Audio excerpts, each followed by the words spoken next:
Super, merci beaucoup. Je te laisse la parole. Bonne formation, tout le monde. Merci à Christine. Est-ce que tout le monde m'entend bien en ligne? Parfait, il me semble. OK. Et merci à vous qui êtes en présentiel. Donc, Christine a déjà fait l'introduction, elle m'a présenté. Donc, on va commencer avec une introduction à l'utilisation d'Inkscape aujourd'hui. Donc, Inkscape, c'est un logiciel de dessin qui est gratuit, donc ce qui fait qu'il est accessible à tous parce qu'il est gratuit et facile à utiliser. Donc, pour l'introduire, j'ai comme mis deux images. Donc, la première image, en haut ici, on a une image matricielle. Et l'image en dessous, c'est une image vectorielle. Donc, Inkscape permet de faire des images vectorielles. C'est quoi la différence entre une image vectorielle et une image matricielle? C'est juste qu'une image matricielle va être composée de pixels, en fait. Donc, quand tu zoomes sur une image matricielle, tu vas avoir des petits... l'image va commencer à devenir floue, en fait, contrairement à une image vectorielle que tu peux zoomer autant que tu veux. Elle ne deviendra jamais floue parce que derrière, c'est juste lié à des... C'est régi par des formules mathématiques en des segments qui font en sorte que ton image recalcule à chaque fois la formule de sorte à ce qu'elle ne devienne jamais floue. Là. Donc, c'est pour ça que c'est assez intéressant pour des présentations, pour pas avoir des images floues. Et c'est intéressant aussi pour retoucher des images qu'on ressort, par exemple, sur R ou sur d'autres logiciels. Donc, n'hésitez pas à m'arrêter et à poser des questions dans le chat en ligne. Il y a Claude et Raphaël qui sont là, qui vont pouvoir m'aider pour ça. Donc, n'hésitez pas pour les questions. Je ne sais pas si tout le monde a eu le temps de télécharger le logiciel, mais vous avez accès au logiciel sur le lien qui est comme indiqué en bleu. Je pense que la présentation a été partagée avec tout le monde, donc vous pouvez avoir facilement accès au lien pour cette présentation.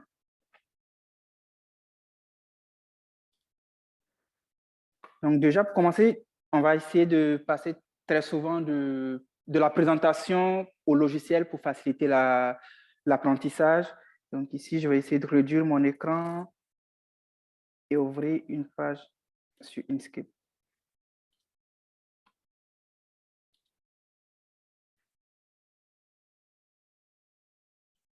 Excusez-moi, ça prend un peu de temps.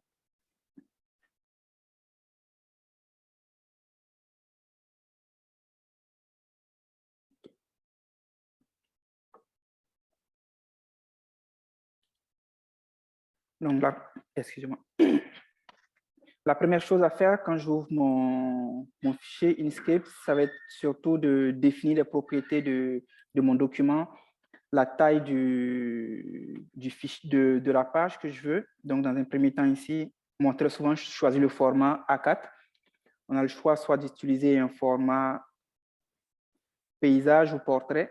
Je vais essayer de réduire ça un peu. Ouais, donc, on peut voir. Ah, je n'ai pas partagé la bonne page, je pense. Est-ce que je dois à chaque fois switcher peut-être pour que les gens puissent voir ça? OK, excusez-moi. Bah, du coup, je reprends. Donc ici, la première chose à faire, c'est de définir les propriétés de mon fichier. Donc, je vais avoir le format de la page que je vais utiliser, soit un format A4 ou différents formats qu'on a en dessous.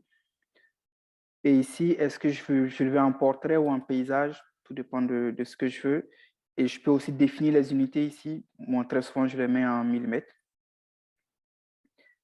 L'arrière-plan, je peux soit le définir complètement en blanc ou mettre un arrière-plan de ce genre-là. J'utilise très souvent en blanc, moi. Ici, on a le choix d'avoir une bordure autour de la page qui s'ouvre ou pas. Quand j'enlève la bordure, on peut voir la différence ici. Ce n'est pas très important, je ne l'utilise quasiment pas, moi.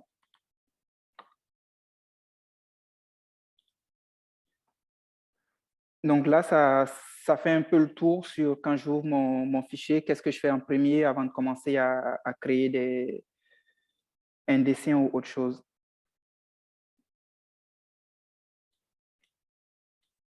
Okay.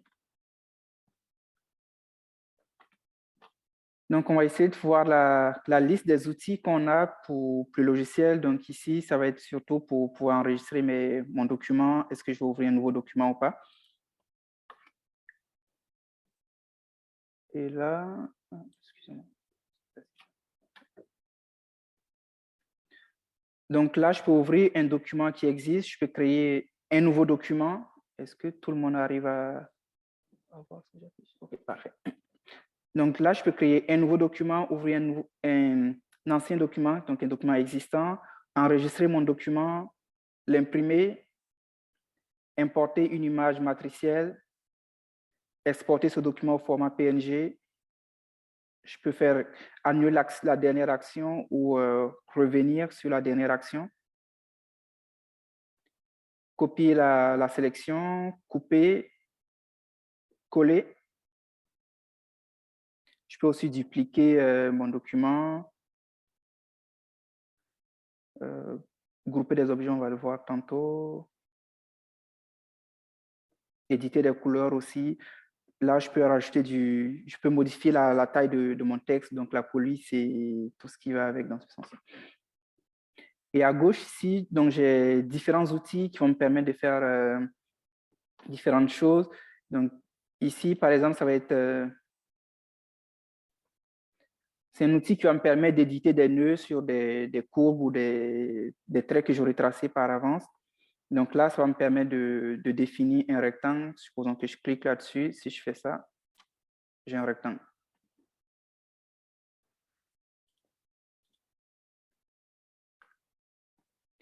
Donc là, ça va être un cercle, là, ça va être des étoiles, ça va être des dessins en 3D. Donc j'ai différents dessins et lui, par exemple, ça va me permettre de faire des courbes, des courbes de Bézier. Donc je peux faire tout ce que je fais avec ça. Donc là, je peux faire des dessins à la main. Ça aussi, je peux tracer au pinceau. Et là, ça va être pour saisir du texte. Je peux décider de faire des dégradés de couleurs sur mon dessin. Donc, tout ça, ça va être différents outils pour les couleurs. Là, je peux décider de zoomer ou dézoomer ou utiliser la règle pour faire des mesures de distance. Pour être sûr d'être cohérent. Je vais juste revenir sur ma présentation pour m'assurer que je suis le bon ordre. Donc, ça, on a fait le tour de la barre d'outils de raccourci. Celle-là aussi, on l'a vu. Donc, ce qu'on va faire, on va essayer de créer un outil et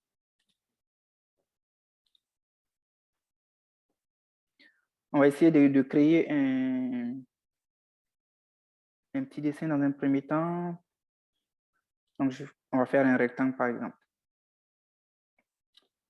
Donc là, si je fais un rectangle, donc il suffirait juste pour faire le rectangle, je clique sur la forme du rectangle et ensuite, j'ai la possibilité de le faire où je veux. Donc ici, chez ma page A4 que j'ai choisi, donc tous les dessins que je fais en dehors, si j'enregistre mon fichier à fait. Après, il ne va pas les enregistrer sur ma page. Donc, il faut vraiment rester dans le cadre de la page. On a le choix de l'agrandir si on veut, là, mais il faut vraiment faire les dessins à l'intérieur. Donc, une fois que j'ai fait mon rectangle, je peux tout simplement, celui-là, je vais juste l'enlever. Je peux venir modifier les couleurs.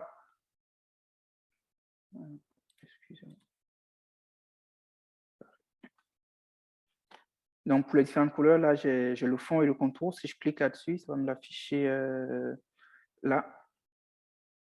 Donc, pour le fond, j'ai le choix, pas de fond. Donc, le fond est vide.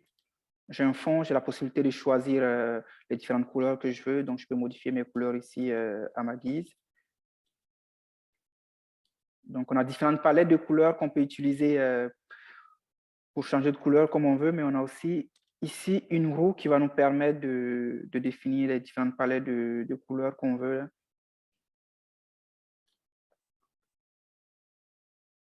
Ensuite, on peut faire un dégradé pour la couleur. Donc là, c'est juste un dégradé. On peut le rendre plus flou. Choisir des motifs, par exemple. Donc là, j'ai des rayures. Je peux choisir différentes choses, comme un damier, par exemple. Donc ça va être vraiment le remplissage du fond. On va essayer de venir un fond uniforme. Et ensuite, juste à côté, j'ai le contour. Donc, j'ai le choix de garder la même couleur du contour que pour le fond ou de choisir une autre couleur pour le contour. Je peux aussi décider de ne pas avoir de contour. Donc, j'ai juste à cliquer là et pas de contour pour mon fichier. Je peux aussi choisir d'avoir un contour de la même couleur ou de différentes couleurs et les couleurs, ça va fonctionner exactement de la même façon que tantôt pour le fond. Et on peut aussi jouer sur la taille du contour, donc l'épaisseur du contour. Donc, sur l'épaisseur du contour, on va pouvoir venir jouer là-dessus, à ce niveau-là. On peut le faire en pointillé à différents formats pour le contour ici que je peux faire. Et on va le garder comme ça. Donc, dans un premier temps, ça va être ça.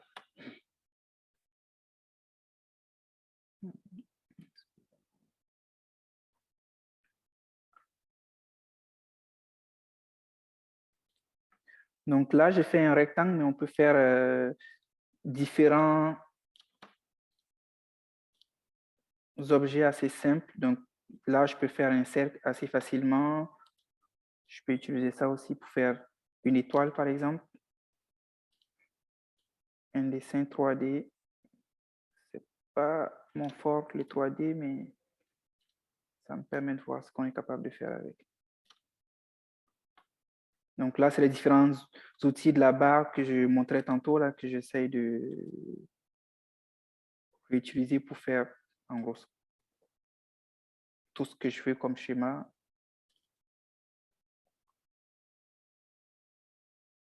Et je peux aussi dessiner.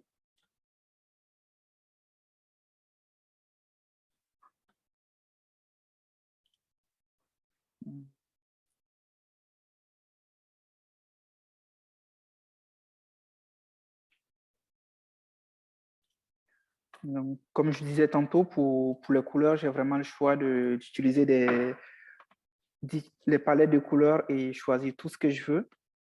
Mais juste en bas ici, on a la possibilité aussi de flouter soit notre image. Je vais juste sélectionner celle-là, par exemple. Donc, je peux décider d'augmenter le flou. Et donc, plus j'augmente le niveau de flou, plus mon image devient floue. Je peux aussi jouer sur l'opacité de la couleur que j'ai choisie. Donc, là, par exemple, quand je réduis l'opacité, donc ça devient plus pâle. Plus je vais augmenter l'opacité, donc plus ma couleur va être vive. Et si je diminue l'opacité, ça va être plus pâle, en fait, jusqu'à disparaître à 0%.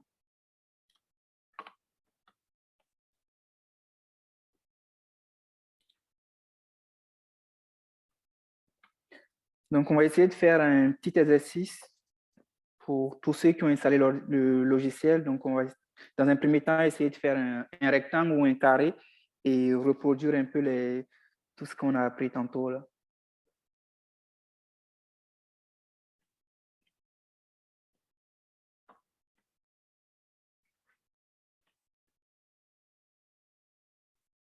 Dans la salle, est-ce qu'il y a des gens qui ont le logiciel? Oui.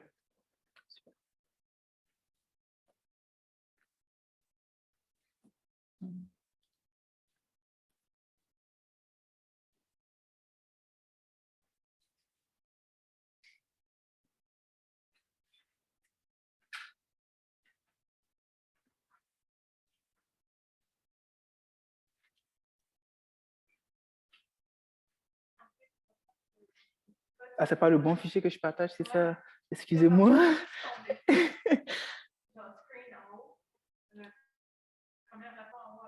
Ah, ok, excuse-moi. Là? Juste là? Ok. Ici? Ok. Ok, ça partage mon écran. Ah, ça c'est bien. Merci. Désolé pour ceux qui sont en ligne. En fait, c'est cet exercice qu'on essaie de faire maintenant, donc faire un rectangle ou un carré et suivre ces différentes étapes. Et n'hésitez pas si vous avez des questions. L'idée, c'est vraiment de se familiariser avec l'outil, voir comment est-ce que ça fonctionne. C'est très simple. André?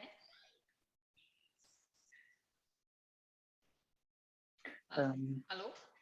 Oui, je me demande comment est-ce qu'on fait pour reculer.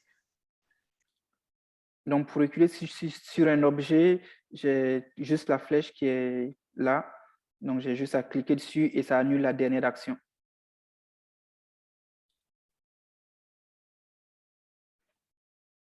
Supposons que là, je fais un nouveau rectangle. Si je clique sur ça, ça va juste me l'enlever. C'est la dernière action que ça annule.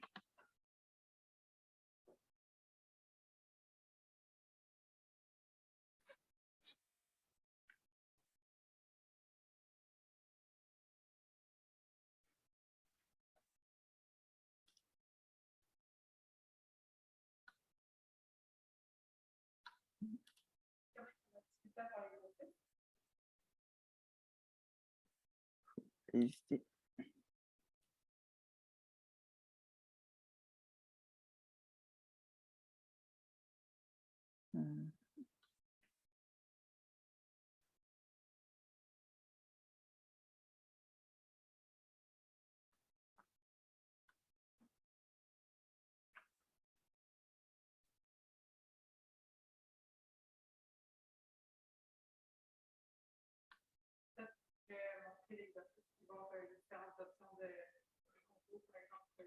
Oh oui.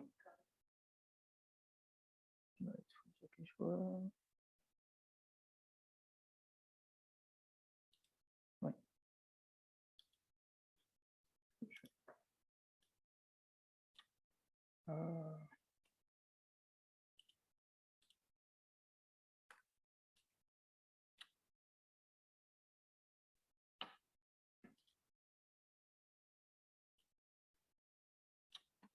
Donc là, je vais juste essayer de jouer. Donc, supposons que je fais mon rectangle ici, j'ai juste la possibilité, si je veux redimensionner, il faut juste cliquer là.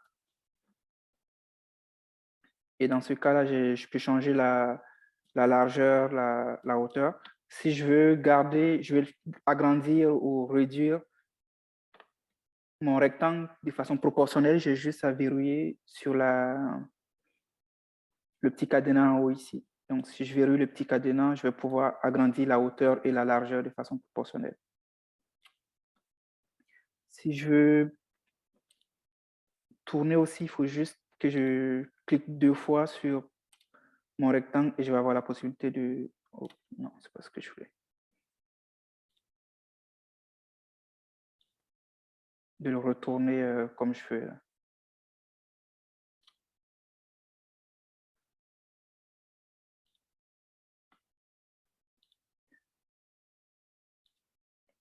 Donc, tantôt, comme je disais, on peut juste réduire l'épaisseur du contour comme on veut, jouer sur la couleur, utiliser différentes palettes de couleurs comme on veut.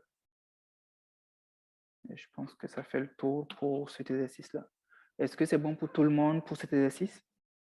Peut-être comment adoucir les points. Si on veut arrondir les points, on peut juste en dessous de la flèche, il y a des petits, il y a comme des trois. Ici, tu veux dire? Oui, mais tu sais, dans la flèche en haut, à droite, on peut sélectionner. Ok, oui. Juste en dessous. Ok, oui. Quand on clique là-dessus, on peut, il y a un point qui est rond. Oui, celui-là. Celui-là, si on le tourne, si on bouge de place, on arrondit les points. Intéressant, oui. Je ne sais pas si ceux qui sont en ligne l'ont entendu. Il faut juste, pour adoucir les coins, cliquer là. Et là, on a un petit rond. Une fois qu'on clique sur ce petit rond, on va pouvoir adoucir les coins à notre guise. Là.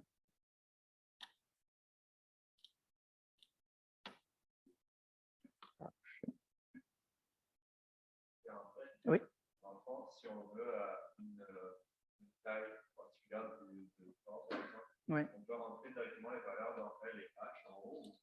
Oui, on peut directement entrer les valeurs donc, de la dimension du du rectangle ou du dessin qu'on veut là, et ça va directement les modifier. Enfin, jamais trop peut-être. Quoi la différence entre X, Y, L et H? XY, ça va un peu être comme mon espace dans ce sens-là. Je ne sais pas comment le dire. Ouais, la position, c'est ça. C'est la position. L et H, ça va plus être la longueur et la largeur.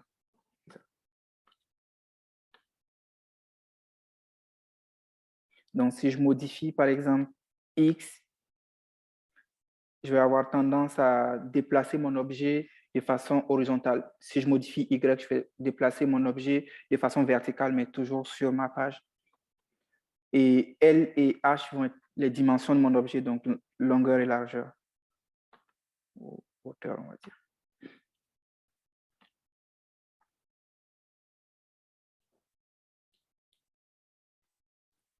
Ensuite, donc là, on va essayer d'utiliser ce qu'on appelle une courbe de Bézier.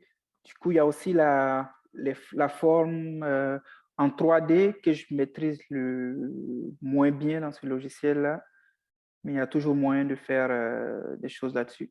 La seule chose que j'ai réussi à faire avec, c'était j'essaie de représenter un sol en profondeur, donc j'avais réussi, mais à part ça, je n'arrive pas à faire grand-chose avec. Mais sur l'outil, pareil, il y a moyen de faire quand même de beaux dessins avec là, mais je ne suis pas très bon là-dedans. Pour la courbe de Bézier, ça va être celle-là. Donc, ce qui est assez intéressant avec, c'est qu'on va être capable de dessiner ce qu'on veut, mais vraiment avec des segments. On peut lui faire tout ce qu'on veut. Là. Je vais juste... Donc, dans un premier temps, une fois qu'on clique, on va pouvoir aller où on veut, cliquer une autre fois. Et pour le dernier point, il faudra juste faire double-clic. Je fais ça. Là, je fais ça.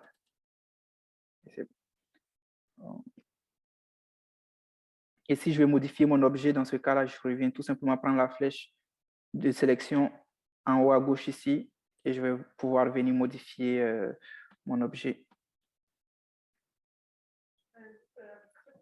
Si jamais vous, par exemple, vous cliquez, vous faites plusieurs points, par exemple, oui. si vous n'aimez pas le dernier point que vous avez fait, simplement avec un bac, oui. vous éliminez seulement le dernier point que vous avez fait. Okay. Donc, oui. En ligne volontaire, ok. Donc, si je fais des... Alors, c'est pas le bon... Quand on fait différents points, Claude est en train de souligner le fait qu'on peut revenir sur le dernier point en faisant retour sur notre clavier. Donc, ça annule que le dernier point. Voilà. Si je fais retour à nouveau, donc là, et ensuite. Donc, si je suis en train de faire plusieurs points, supposons que j'en ai déjà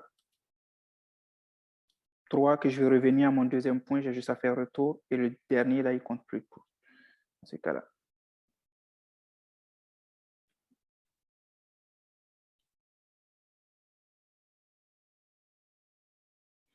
On va être capable aussi de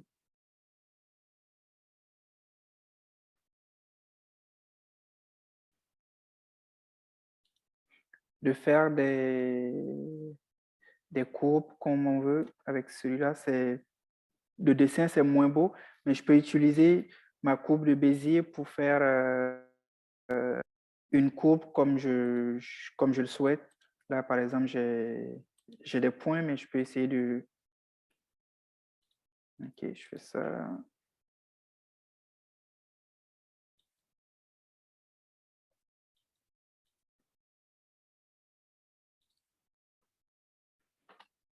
Donc, on peut tout simplement essayer d'adoucir ces points-là pour de sorte à avoir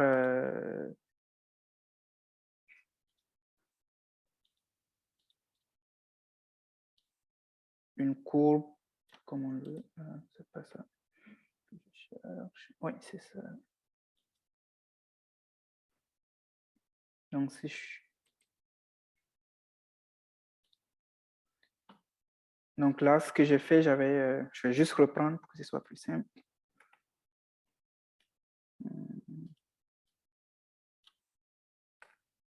Donc, supposons que je vais faire une courbe dans le cadre d'une présentation, un schéma conceptuel. Je vais essayer de faire un axe XY.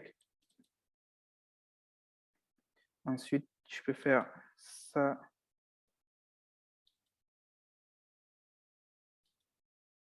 Pour ma courbe.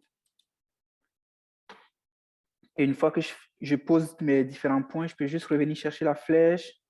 Je clique dessus et venir choisir la forme que je veux pour mes points. Donc là, par exemple, si je choisis arrondir, donc il va juste m'arrondir mes points. Je vais essayer de les arrondir avant de les modifier. Et par la suite, je vais être capable de vraiment tourner ma courbe comme je veux en appuyant sur ce point-là. Donc, je peux, dans ce cas, venir chercher différentes formes de courbes. Comme je veux.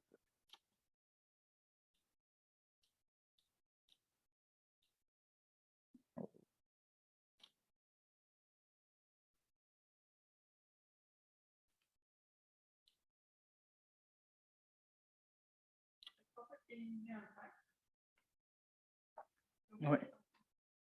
Oui, je pense. Il faut juste. Est-ce que j'ai. Non. Ces points-là, non, je ne sais pas comment les éliminer. Juste avec un retour. OK. Ben non, c'est une bonne idée. Ça permet de savoir. Donc, pour juste éliminer un point ici, avec retour, on est capable. Mais on est capable aussi de rajouter des points. Il faut juste faire double-clic sur la courbe. Donc, on peut en rajouter autant qu'on veut. Et plus on rajoute des points, plus on va avoir de flexion pour la courbe. Donc, on va pouvoir venir la modifier à notre guise. Je ne sais pas ce qui venait après.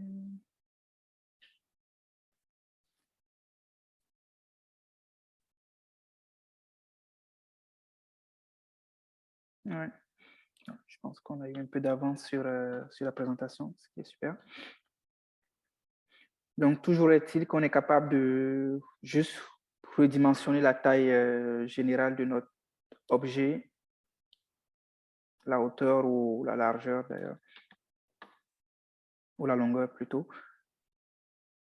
Et on va pouvoir faire pivoter notre objet en utilisant ces deux flèches en haut ici. Donc, si je fais ça, donc ça va le faire pivoter à gauche ou à droite en fait.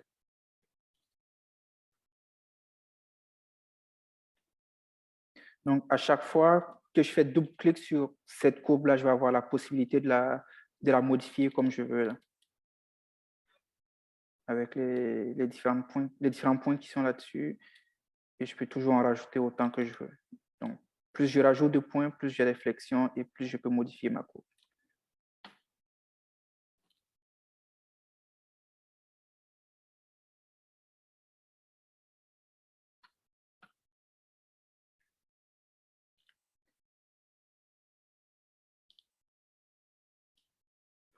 Ensuite, on va voir l'un des outils qui est assez intéressant, c'est venir arranger tous les objets qu'on a sur notre...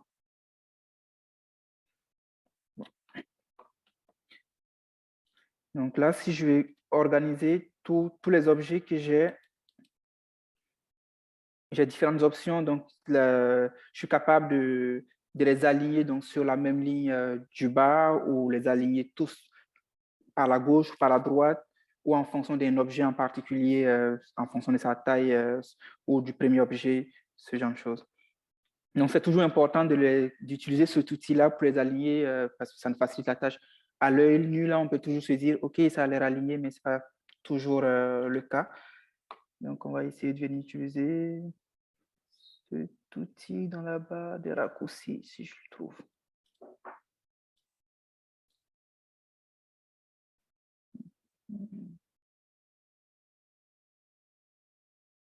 Non, tu peux aller juste dans Extension. OK. Organiser. Oh,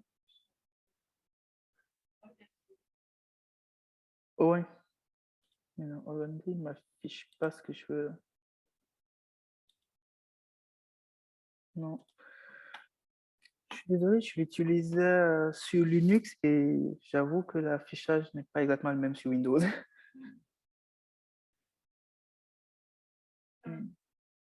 Comment? Je l'avais. Ok, on va essayer de voir.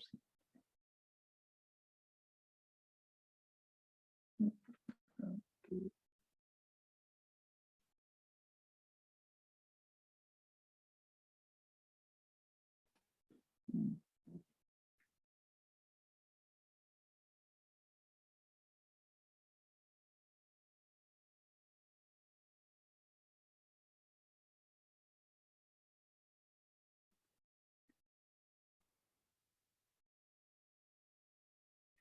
Actuellement, je l'avais.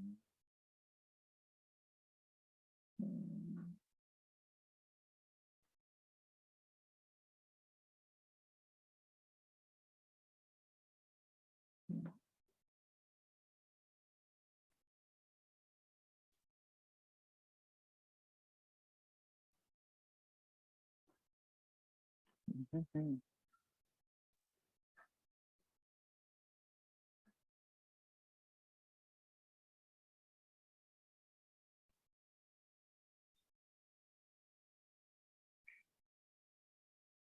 Ouais, ok, donc ça va être dans objet, aligné et distribué.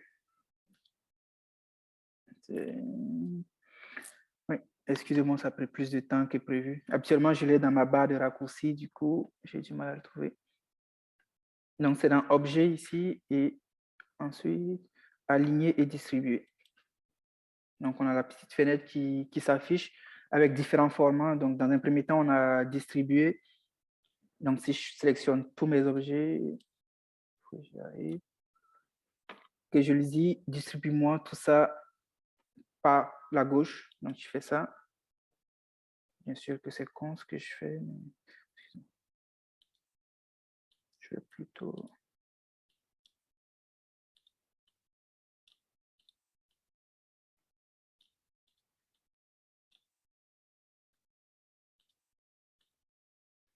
Ouais. Donc, supposons que j'ai mes rectangles qui sont comme ça. Si je sélectionne tout, que je lui dis aligne-moi tout ça par la gauche, donc il va tous me les organiser par la gauche, distribuer par la droite. Donc, ils vont être donc, tous alignés par rapport à cette droite-là. C'est aussi possible par le haut. Par contre, ça peut sembler à rien vu la disposition des objets que j'ai mis là. Il y a aussi moyen de les distribuer par rapport au centre. Donc, si j'ai juste une droite au centre que j'ai... On va essayer de le faire plus intelligemment.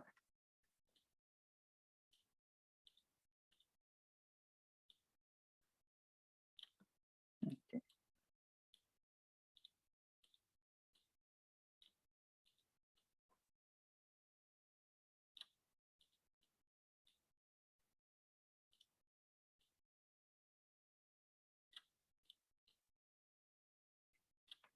Donc, si j'ai mes objets comme ça, que je vais juste tous les aligner par rapport au centre, j'ai juste à les sélectionner. Donc là, ce que je fais, si je vais sélectionner plusieurs objets, j'ai soit le choix de prendre CTRL et de cliquer dessus tous, mais je peux aussi juste cliquer et maintenir ma souris jusqu'à ce que j'ai fait le tour de mes objets. Et quand je lâche, ça sélectionne tout. Je vais juste dire aligner par rapport au centre. Donc là, il me les aligne tous par rapport au centre de ma page. Il y a aussi moyen d'organiser la distance entre mes objets. Donc là, je peux mettre à distance égale. Donc, il va les modifier à distance égale.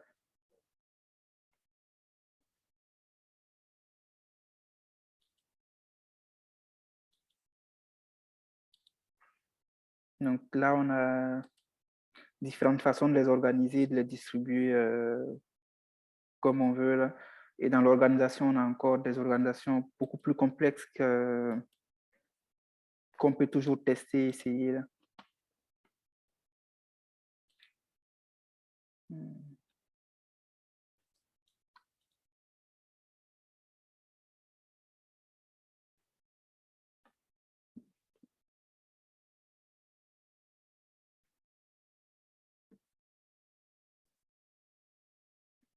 Chacun peut essayer de son côté là. On va aussi passer à la position de mes objets. Je suis capable de superposer.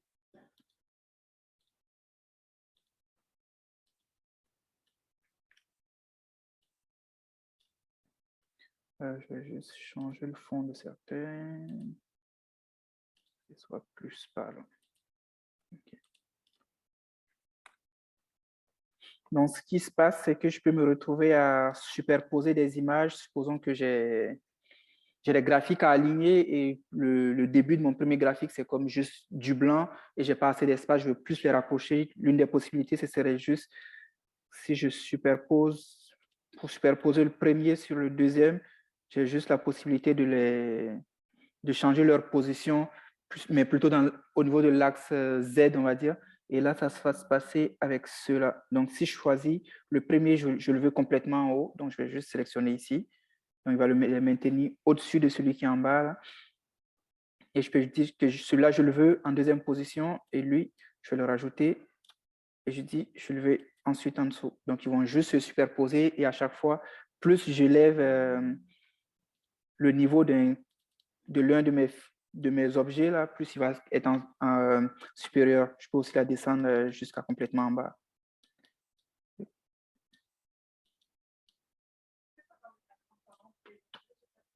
Non, je n'en ai pas parlé. C'est vrai, peut-être. Ah, j'avais parlé de la transparence. Oui, je pense que j'en avais parlé. Oui, bizarre. Je ne sais pas pourquoi ils sont transparents, effectivement.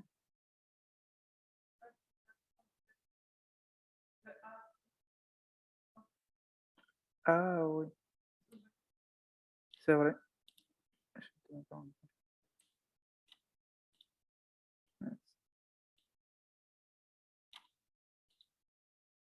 Ah non, du coup, j'ai confondu avec l'opacité, là. Donc, la transparence, c'est plus la transparence de mes couleurs que je rajoute. Donc, ici, il s'affiche par le A, mais tantôt, quand j'affichais les palettes de couleurs, là, on l'avait aussi complètement en bas ici. Donc là, il est à 100%. Plus on va le diminuer et plus l'objet va être transparent.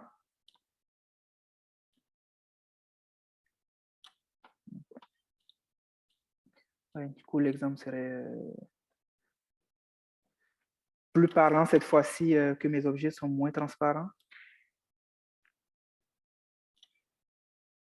Donc, dans un premier temps, je vais juste reprendre l'exercice pour être sûr que ce soit plus simple. Donc, dans un premier temps, tous mes objets sont comme au premier plan.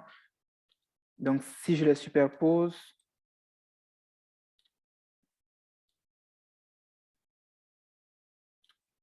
donc là, par exemple, j'ai le rouge qui est en dessous du noir et du vert. Mais si je sélectionne juste le rouge, que je le mets à la première, que je le fais monter au premier plan, il va être au-dessus de ceux-là. Et je peux du coup choisir l'ordre que je veux pour mes objets comme ça.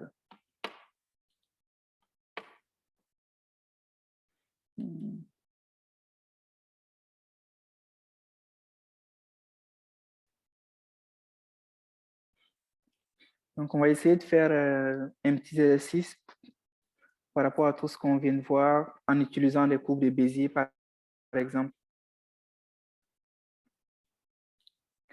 Donc là, ce que je demande dans l'exercice, c'est dans un premier temps, essayer de faire, par exemple, une étoile avec une courbe de Bézier, c'est tout. C'est juste un exemple. Je ne suis pas très à droite, mais on va essayer. Donc, si je fais juste un rectangle dans un premier temps, ici. Bon, ce n'est pas vraiment un rectangle, mais on va dire que c'est un rectangle. Donc, dans un premier temps, je viens de faire un rectangle et j'ai la possibilité de venir rajouter des petits points pour pouvoir décaler mes courbes. Donc, juste là, si je rajoute juste, si je fais double-clic dessus, je vais avoir la possibilité de rajouter un point ici. Et avec ce point-là, je vais décaler mon segment. Je peux en rajouter un autre ici en faisant double-clic.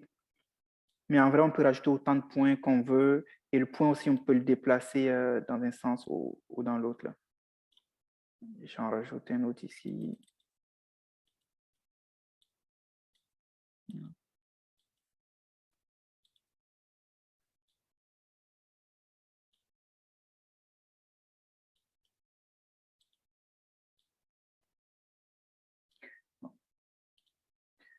il n'est pas très beau mon étoile, mais on va dire que c'est une étoile.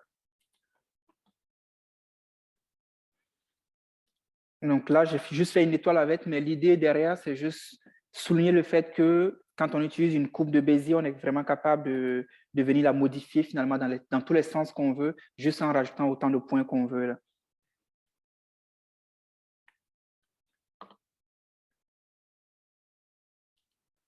Du coup, je vous laisse continuer à essayer l'exercice pour ceux qui n'ont pas fini.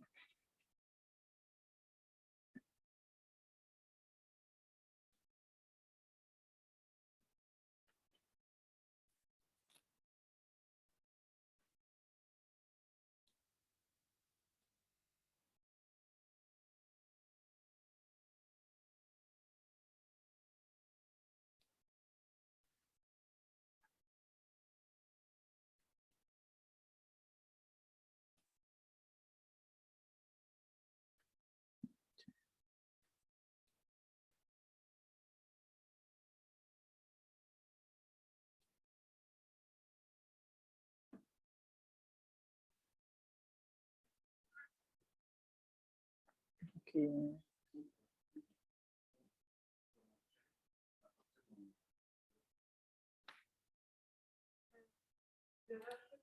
C'est-à-dire, si je fais un objet comme ça,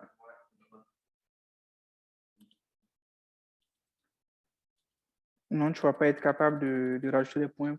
Il faut utiliser surtout l'objet de dessin, celui-là. Mais sinon, tu as beau cliquer, ça ne marcherait pas.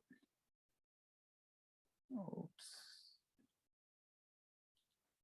C'est intéressant. Si jamais, par exemple, vous avez fait une image matricielle et vous voulez dessiner quelque chose de similaire par rapport à l'image que vous avez importée, vous pouvez justement prendre le crayon, par exemple, ou encore la forme de courbe de défi, puis dessiner par-dessus. Puis si vous faites trop de points, vous n'êtes pas satisfait rapidement, mais un truc, c'est CTRL-L sur votre courbe, ça simplifie votre courbe.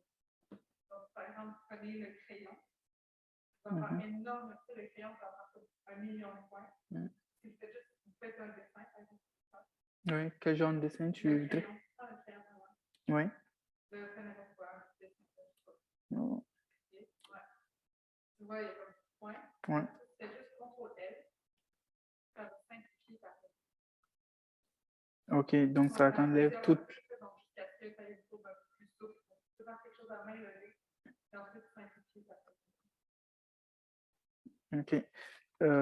Ouais. Donc, Claude est en train de dire qu'on a la possibilité de dessiner à main levée là, et essayer de simplifier la courbe, essayer de la rendre plus belle ensuite.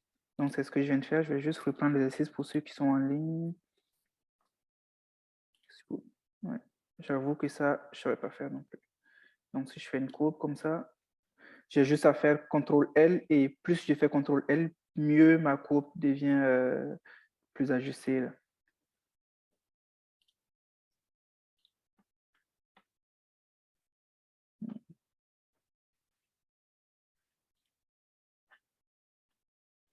Ok, s'il n'y a pas de questions pour l'exercice, on va pouvoir continuer.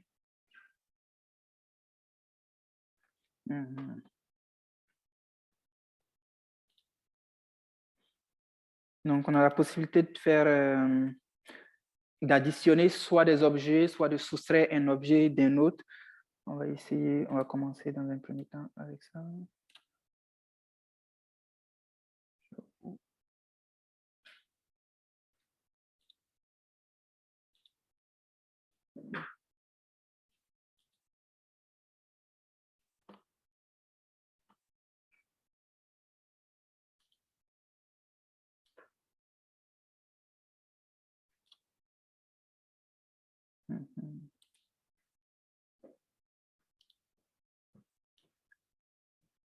Donc là, j'ai deux objets différents. Si je décide...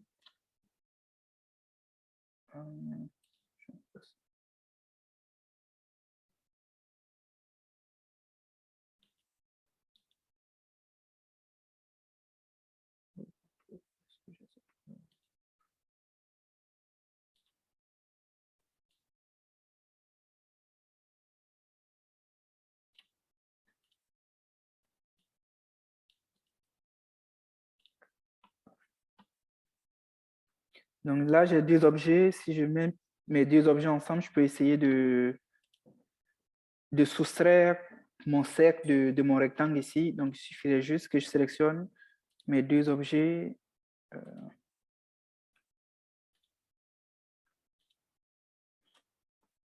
Donc, pour sélectionner deux objets, il faut juste que je fasse CTRL-SHIFT et que je sélectionne les deux objets. Et ensuite, ici, je pense, non. Et ensuite, dans chemin, je peux faire, j'ai différentes opérations géométriques ici, donc, enfin numériques, on va dire. Union, différence, intersection, exclusion, division. Donc, si je fais différence, par exemple, donc ça soustrait mon cercle de mon rectangle que j'avais tantôt. Ça peut être intéressant pour faire différentes choses. Si on revient, on va refaire le même exercice et choisir autre chose, par exemple. Si je fais exclusion, donc la partie où les deux objets se coupent va être exclue de mon schéma et comme ça, on va être capable de faire des choses assez intéressantes comme on veut. Là.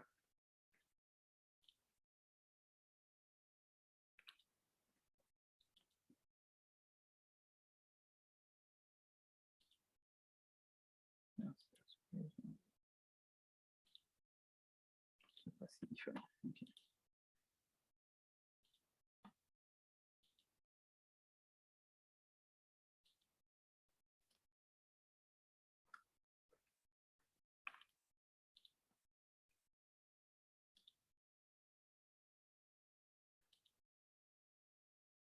Donc, si je fais union, par exemple, voilà ce que j'obtiens. Donc, c'est vraiment des choses qu'on va être capable de faire avec plusieurs objets.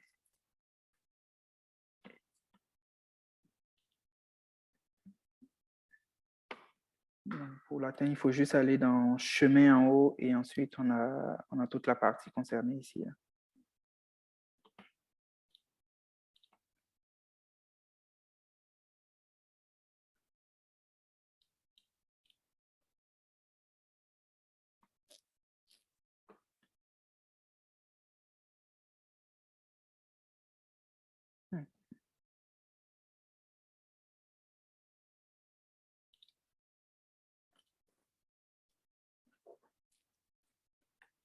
Donc, quand on a un graphique, on peut avoir besoin de rajouter du texte ou rajouter un titre, par exemple. Donc, dans ce cas-là, il faut juste venir, là, on a l'outil ajouter du texte ou créer du texte à gauche de notre logiciel. Donc, on clique là-dessus. Et une fois qu'on clique sur notre page, on va être capable de saisir du texte. Là. Bon, là, il est tout petit. Je vais essayer de l'agrandir. Donc, pour le test, dès que j'ai commencé à écrire, j'ai la police qui est en haut ici que je peux, la taille de la police que je peux déjà modifier. Si je fais ça, il va s'agrandir. Plus grand. Donc là, on a le texte qui s'agrandit. On peut aussi jouer sur la police et essayer de notre texte en venant plutôt à droite en bas ici. Donc là, on a une petite fenêtre qui s'affiche. Donc on va pouvoir mettre en italique, en gras si on veut. Changer la taille de la police ici. Choisir la police qu'on veut ici. On peut aussi directement modifier le texte si on vient juste à droite ici. Donc, si je clique sur texte ici, donc je vais pouvoir modifier directement mon texte là, à ce niveau-là. Donc, si je l'applique, il va directement s'afficher sur ma page. Ça, je l'utilise pas.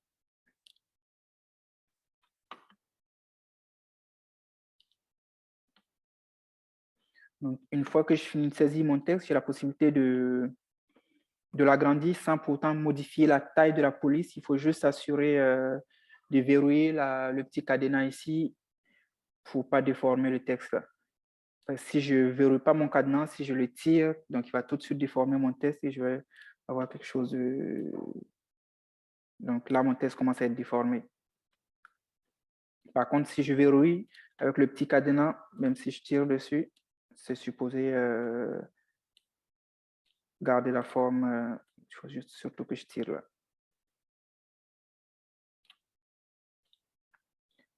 Donc, je vais être capable aussi de faire pivoter mon texte. Donc, si j'essaie de le faire pivoter comme ça, c'est difficile d'avoir la bonne position que je veux, mais je peux tout simplement utiliser les touches qui sont en haut ici. Donc, je peux avoir du texte ensuite vertical ou revenir comme ça, si je le voulais.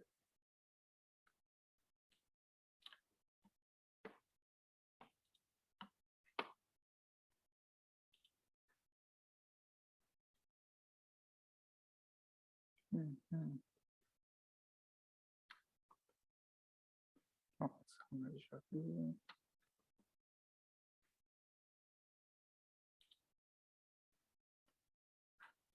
Donc, quand j'ai commencé, je dis l'intérêt de ce logiciel-là, c'est vraiment de pouvoir faire des images vectorielles. Et pour ceux qui utilisent R, c'est souvent, tu fais une image et tu as peut-être envie de modifier des petites choses dessus, pas modifier ton graphique à proprement parler, mais peut-être ton texte l'agrandir ou modifier des petites choses là-dessus.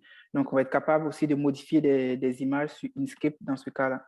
Donc là, je parle de R, mais différentes images, toutes les images qui sont en extension SVG, on va pouvoir les modifier et les garder du coup en version vectorielle. C'est un peu comme si j'utilise le logo de l'Université Laval en version SVG, je vais pouvoir l'exporter dans Inkscape et l'agrandir comme je veux et l'exporter ensuite en PDF. Parce que si je l'exporte par la suite en PNG ou en JPEG, c'est une image vectorielle et matricielle, pardon. Donc, si je l'agrandis, elle va devenir floue. Mais une fois que je modifie, que je l'exporte en PDF, je vais être capable de l'agrandir comme je veux. Là. Donc, là, c'est possible d'exporter une image directement en version SVG à partir de R si on veut pouvoir l'utiliser sur Inkscape. Donc, supposons que là, je vais sur R. Là, j'ai affiché un graphique. Donc, je viens dans exporter image. Donc, si je l'exporte surtout en SVG, donc l'extension SVG, je vais essayer de mettre ça sur le bureau.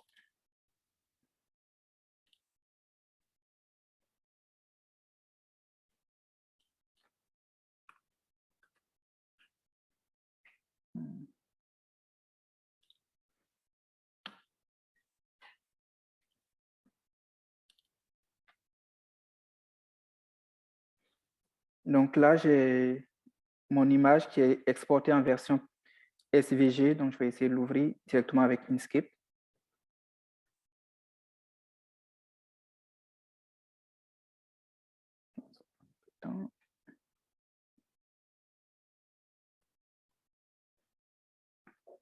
Donc, là, j'ai mon image qui s'affiche et je vais être capable de modifier les choses. Par exemple, là, j'ai mon texte de titre qui se mélange avec le nom de l'une de mes variables. Je vais juste pouvoir cliquer dessus et le déplacer un peu dans ce sens-là. Donc, j'ai choisi ce graphique-là parce que sur R, j'ai du mal à vraiment l'organiser à chaque fois, mais le nom de mes variables débordait à chaque fois, donc je n'étais pas capable de les agrandir. Ou sinon, je peux juste cliquer sur la taille de l'une de mes variables ici, m'assurer de sélectionner le petit cadenas et l'agrandir comme je veux. Et ce qu'on peut voir sur ce graphique-là aussi, c'est que j'ai ma barre ici avec les chiffres qui dépassent un peu, donc je peux tout simplement venir cliquer dessus et les déplacer là. Oui, en faisant ça, par exemple. Oui, je vais m'enlever ça. Oui, comme ça, par exemple. Donc, ils sont tous sélectionnés. Je vais juste pouvoir les décaler. Oups, excusez.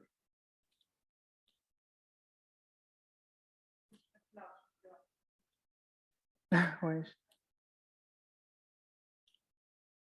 Oui, là, je pense que je les ai, voire plus. Oui, j'ai plus là. C'est ça. Donc là, je peux aussi décider de prendre que mon texte, en fait. Que je peux juste bouger là. Bon, il y a certains que je n'ai pas sélectionnés. Mais l'idée de base, c'est vraiment ça. Donc, c'est des petites retouches que tu es capable de faire sur ton image et pouvoir l'exporter toujours en version vectorielle, toujours. Donc, une fois que tu auras fini, que tu exportes ton image, tu gardes quand même la qualité de l'image que tu aurais eu à partir de R, mais tout en ayant fait des petites modifications par-ci, par-là. Et pour ce graphique-là, ce que j'avais fait aussi pour R, quand j'essayais de les aligner, je voulais faire 3. Donc, quand j'essayais de les aligner, ça déformait ma page qui était difficile à exporter dans un document. Donc, dans ce cas-là, moi, j'ai choisi de les faire un à un. Et une fois ici, dans Inkscape, j'ai juste choisi le format portrait et j'ai aligné mes graphiques par moi-même en ajustant les différentes tailles. Là.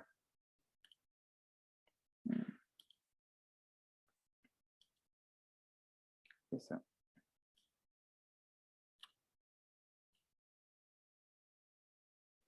Donc, ensuite, j'avais réussi à aligner plusieurs graphiques sur la même page en ayant un ajustement que je voulais par moi-même.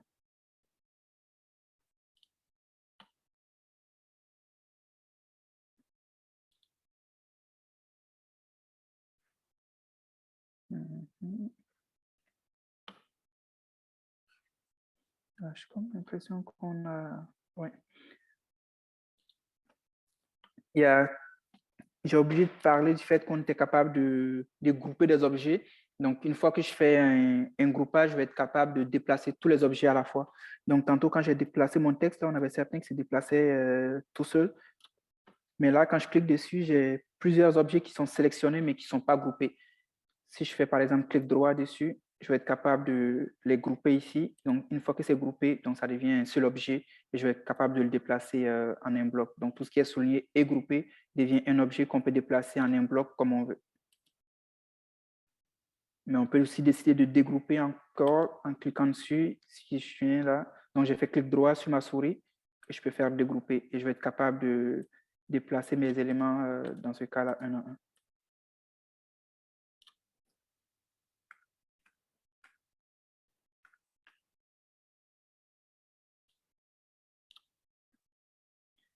Ici, par exemple, si je choisis juste de déplacer celle-là, le nom de cette variable, donc je peux la déplacer toute seule, mais si je fais ça, je vais essayer de sélectionner toutes ces variables-là. Donc, si je fais grouper, donc, je vais juste les déplacer en un bloc. Donc, je suis sûr de ne pas déranger l'espacement entre mes variables.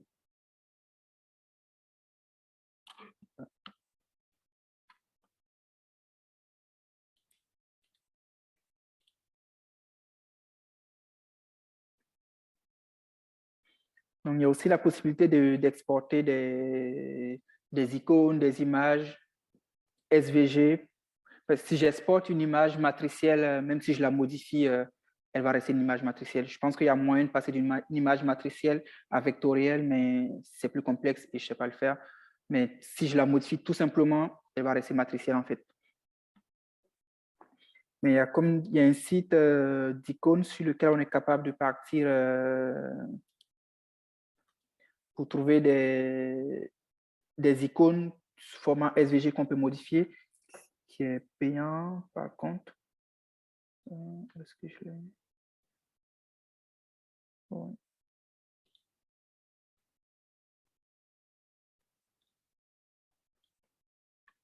Donc ici, je vais être capable de trouver des icônes que je peux ensuite modifier pour des présentations PowerPoint ou quelque chose du genre.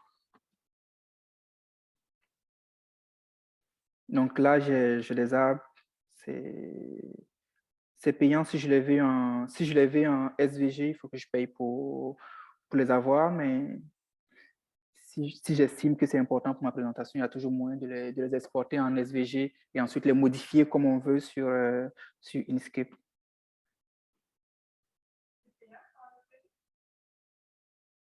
Je pense, à moins que...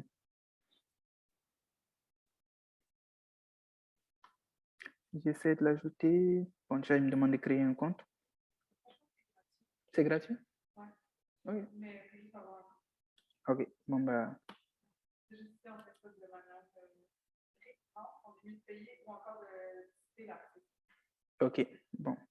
Donc, il y a Claude qui souligne que ce n'est pas payant et qu'on a la possibilité de les exporter gratuitement, ce qui est super. Il y a aussi la possibilité d'exporter des images sur Google, donc des images, on doit citer l'artiste ou qui sont des images sans droit d'auteur. Mais ce qui est important, c'est surtout l'extension. Si je veux maintenir le côté vectoriel, si je cherche le logo de l'Université Laval, par exemple, je pense que je peux l'avoir soit en SVG ou pas.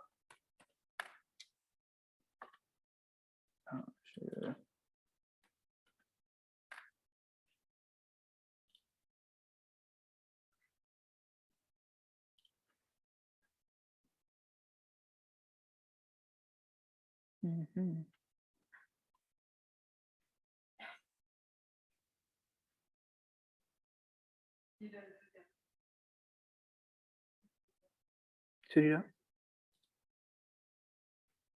Oui. Donc, très souvent, les images SVG, je vais voir le fond qui ressemble un peu à ça. Là, ça fait des petits rectangles blancs et gris. Donc, si j'exporte cette image-là, elle va être en SVG, donc je vais pouvoir l'exporter sur Inkscape, la redimensionner et l'exporter par la suite en PDF pour être sûr de garder la qualité de l'image sans la déformer ou la rendre floue.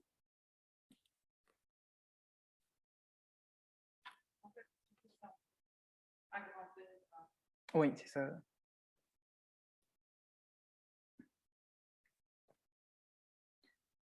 OK. Donc, jusque-là, on a dit comment est-ce qu'on pouvait modifier, mais c'est surtout important de savoir l'enregistrer et l'exporter au bon format. Donc, les images SVG, j'ai la possibilité, et les images Inkscape, ou tout document que je modifie, parce que même si j'exportais un document, des fois les PDF, je n'ai pas de compte Adobe pour signer un PDF. Donc, si on me dit signe un PDF, j'exporte dans SVG et je le signe à la main. Ensuite, je le réexporte par la suite en version PDF.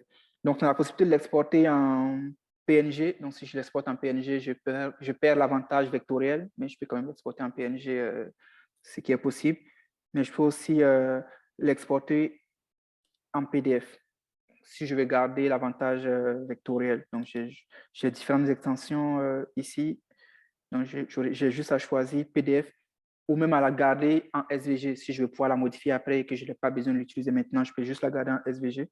Mais sinon, je l'exporte en PDF et ensuite, je vais pouvoir l'enregistrer.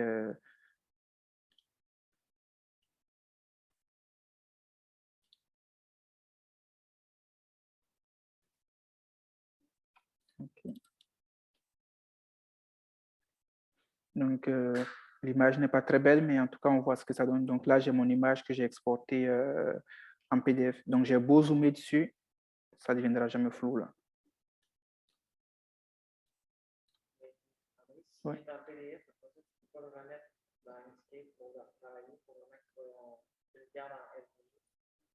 Tu peux le garder en SVG, mais si tu as besoin de réutiliser ton image derrière, tu veux dire? Oui, c'est ça. Après ça, tu ne peux pas prendre ce PDF-là pour aller le remettre. OK, si je peux, justement. Oui.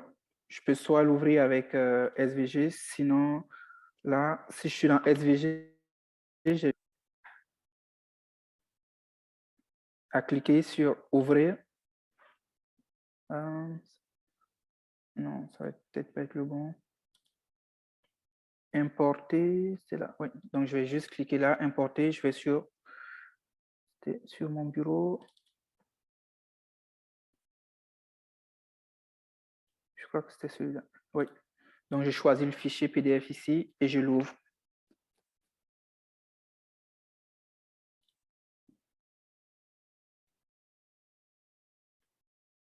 Donc là, il garde l'avantage de rester une image vectorielle. Donc, j'ai la possibilité, dans les deux sens, de le remodifier. Donc là, je l'ai remis en SVG. Donc, dans un premier temps, j'ai tout qui est groupé, mais je peux essayer de tout dégrouper par la suite. Là. Ouais. Donc là, j'ai la possibilité de déplacer et de le remodifier et l'enregistrer si je veux. Je pense que le seul désavantage, c'est pour le texte. Qu'à ce moment-là, il considère une lettre comme étant un item. Donc, tu veux réécrire ton texte. Oui, c'est ça, tu ne peux pas le réécrire là, oui. Oui, parce qu'il les considère dans ce cas-là comme des images et pas comme de l'écriture en fait. Donc, tu as la possibilité de déplacer, mais je ne peux pas le réécrire Tu peux rajouter du texte si tu veux, mais pas modifier ce texte-là. Donc, je peux rajouter du texte normalement, mais je ne peux pas le modifier, celui qui est là. Mais... Oui, et il faut trouver déjà la bonne taille, ce qui n'est pas évident. Déjà, quand tu l'exportes de R aussi, ça, tu peux pas tu changes par lettre là, quand tu l'exportes de R de toute façon, donc ça fait un peu la même affaire.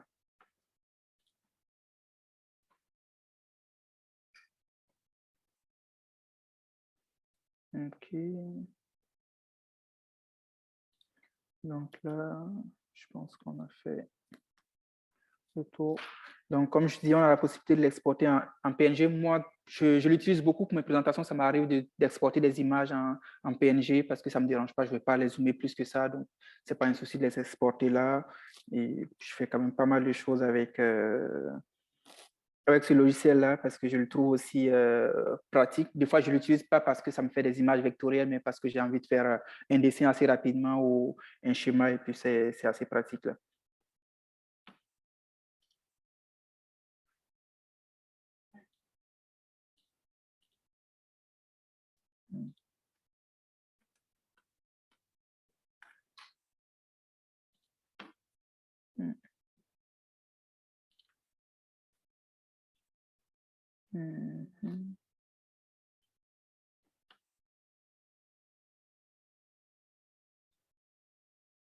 Ouais. Donc, pour l'exporter, comme je disais, on a juste la possibilité, si je clique juste sur enregistrer, donc j'enregistre en version SVG, donc je vais juste enregistrer le fichier SVG, mais j'ai la possibilité soit de choisir de l'enregistrer sous ou d'enregistrer une copie. Donc, l'avantage d'enregistrer une copie, je vais pouvoir l'enregistrer, par exemple, la copie en PDF et garder mon fichier format SVG. Là. Et là, je crois qu'on a fait le tour. On a quand même été rapide en un peu plus d'une heure. Il y a aussi la possibilité de l'enregistrer en version SVG compressée si on a vraiment un fichier qui est assez épais. Et l'un des avantages aussi des images vectorielles comparées aux images matricielles, c'est que l'image vectorielle garde sa qualité et va être moins lourde qu'une image matricielle. L'image matricielle, plus elle est de bonne qualité, plus elle va être lourde à stocker comme fichier. Et là, ouais. Donc c'est ce que je disais tantôt, c'est vraiment important de l'enregistrer en PDF si on veut maintenir l'avantage vectoriel. Et ça fait pas mal le tour de ce que je voulais qu'on voit ensemble. Si vous avez des questions ou vous voulez essayer plein de choses, on peut regarder ensemble, il n'y a pas de souci. L'outil permet vraiment de faire plein de choses, mais là, c'est vraiment une introduction. N'hésitez pas à explorer par vous-même, à essayer plein de choses. Là, je suis sûr que vous pouvez faire des choses bien meilleures que ce que moi-même, je suis capable de faire avec. Là.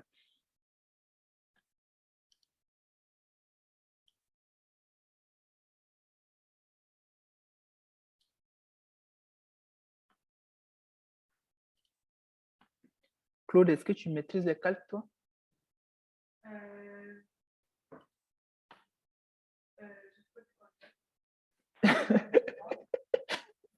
OK, en gros, il y a juste une question en ligne qui dit est-ce qu'on peut... Oui, elle a dit est-ce qu'on peut survoler rapidement le fonctionnement des calques? Bon, je ne sais pas trop, là, mais je sais que par exemple, ça, je trouve Google. OK. Je te fais ça live. Oui. Par exemple, ici, merci, image. Merci, tu as dit? Oui, image. On va trouver une image vectorielle. Prends la troisième.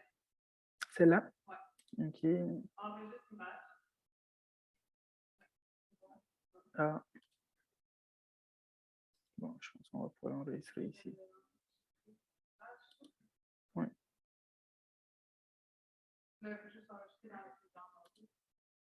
OK, je vais le mettre là, je vais le supprimer, je vais pouvoir le supprimer plus tard. Ouais.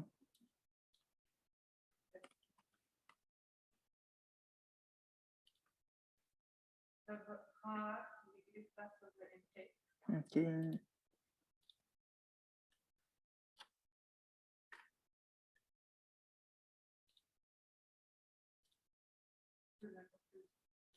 Oui, je pense que ça va être simple, là, je vais le voir.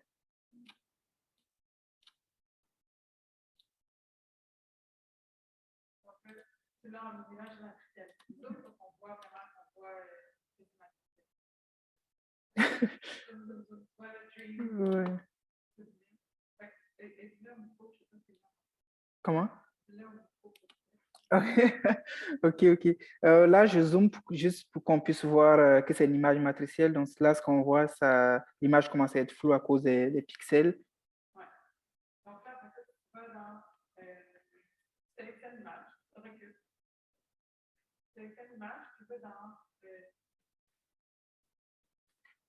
chemin. Chemin, oui.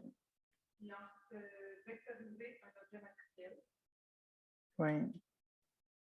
Puis ensuite, tu peux, par exemple, mettre à jour. Mettre à jour. Oui. Ça, c'est appliqué. Donc là, tu prends l'image, mets-la à côté. Ok. Zoom. Maintenant, c'est une image vectorielle. Celle que tu viens de déplacer. Ok. Je crois. Oh, je l'ai perdu. Ok.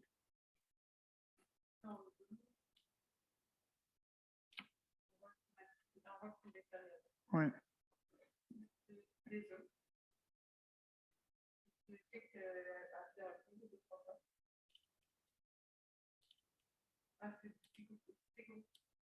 Non, c'est pas coupé. C'est comment pour avoir les chemins. Ouais. Par exemple, sélectionner la ligne en bas. C'est là. Oui, sélectionne tous les points en bas. Comme ça. Ouais. Tu peux les éliminer. Par exemple, Ok.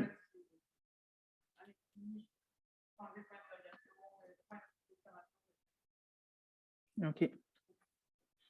Bah, du coup, quand j'expliquais, je dis que je ne savais pas comment on passait d'une image vectorielle, matricielle à vectorielle. Bah, voilà un exemple assez pratique. Je ne sais pas si tout le monde a pu suivre en ligne et si ça répond aux questions, mais je pense pas que ça répond à la question de Camille, ouais, du calque, parce que le calque, c'est déplacer les sections de calque. Non, c'est un outil que je n'utilise pas, mais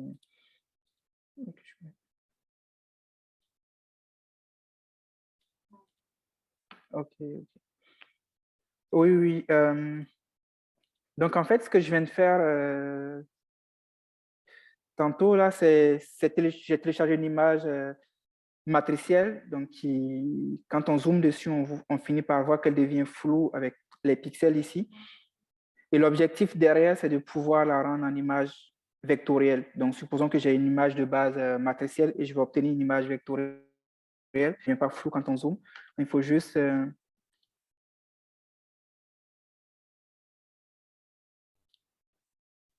Donc là, je clique juste sur l'image, je choisis chemin et dans chemin, on a vectorisé un objet matriciel. Donc ici, et je mets à jour. Donc là, ça me crée l'image, la nouvelle image ici.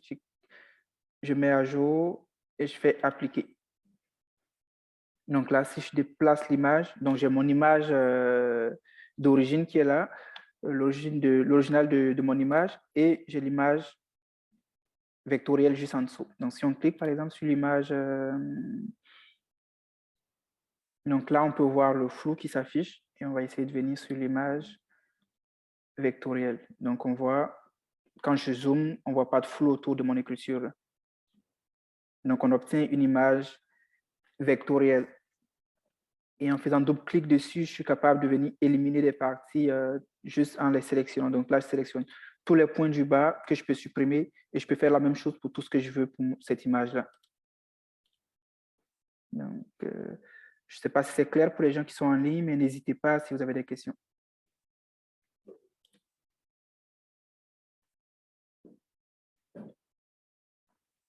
Dans la salle aussi, on est beaucoup en avance sur le temps, donc n'hésitez vraiment pas à poser des questions ou à explorer les choses.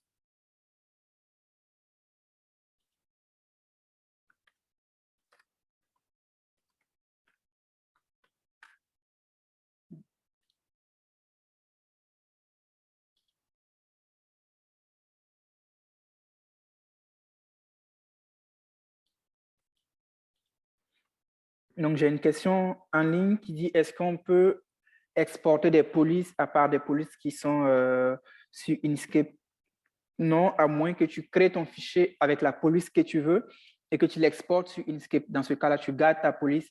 Mais sinon, si tu tapes ton texte sur Inkscape, tu n'as que le choix des polices qui sont sur Inkscape. Donc, si je ne veux vraiment pas avoir la police que j'ai sur Inkscape, il faut que je crée mon texte. J'ai la possibilité de créer un texte sur un fichier Word ou quelque chose du genre et juste exporter ce texte-là que je colle sur Inkscape et ensuite le placer comme je veux si je veux vraiment garder cette police à part celles qui sont... Quoi qu'on a quand même pas mal de polices sur Inkscape, on a une large gamme de choix sur Inkscape quand même. Je pense qu'il y a moyen de trouver quelque chose d'intéressant dedans. Je n'ai pas tout exploré là, mais je pense qu'il y a moyen de trouver quelque chose d'intéressant dedans.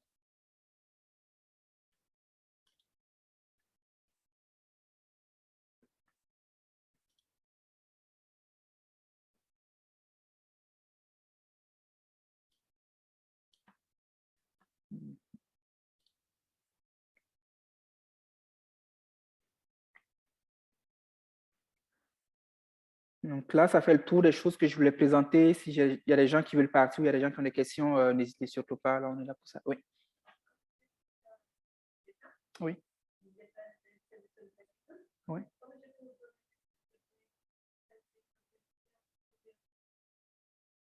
OK, oui. On va essayer ça.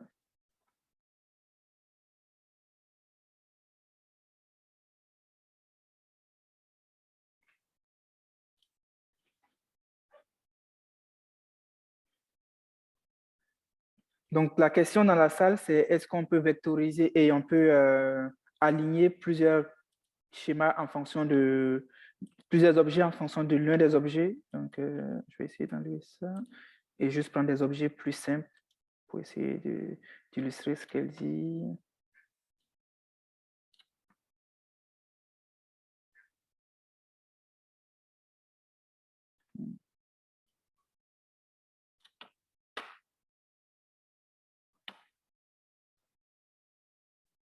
Claude, est-ce qu'on peut vectoriser une photo, par exemple?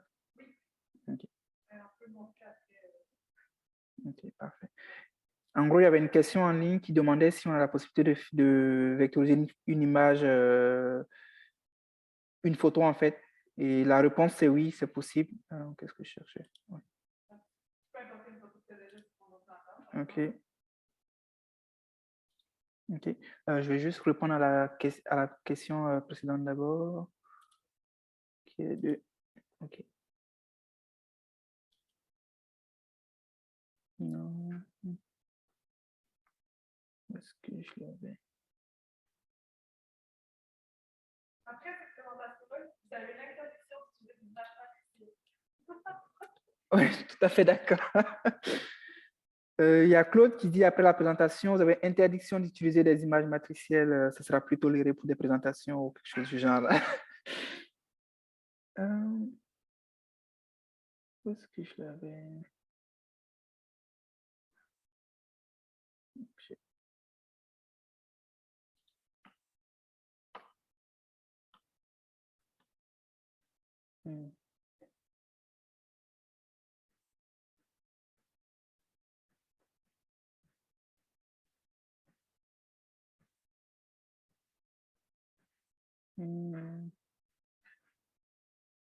Claude, tu sais comment on aligne en fonction d'une image qu'on sélectionne par avance? Juste, supposons que je sélectionne celle-là. Oui. Oui, OK.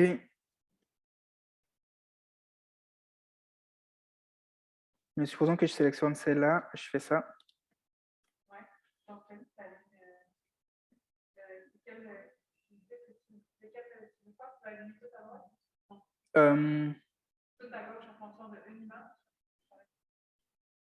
OK, la question c'est est-ce qu'on peut, si j'ai bien compris ta question, c'est est-ce qu'on peut juste, est-ce qu'on...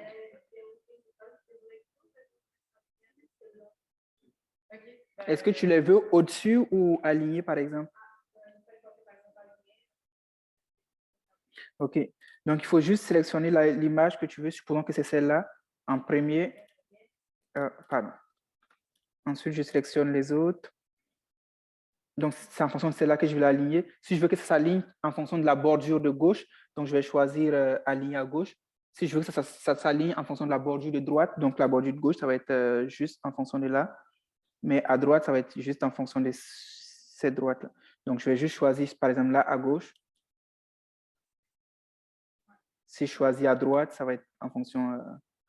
Donc, c'est vraiment l'image que tu vas sélectionner en premier. C'est en fonction d'elle que tu vas pouvoir les ajuster. L'autre question, c'était vectoriser une image. C'est ça. Donc là, c'est un peu ce qu'on a fait tantôt. Ça va être la même chose, mais avec des images, c'est plus complexe. OK. Disons, photo, je ne sais pas ce que ça va me donner sur Google. En fait, pour des photos gratuites et libres d'accès, on fait le site Unsplash. Ah oui, c'est vrai.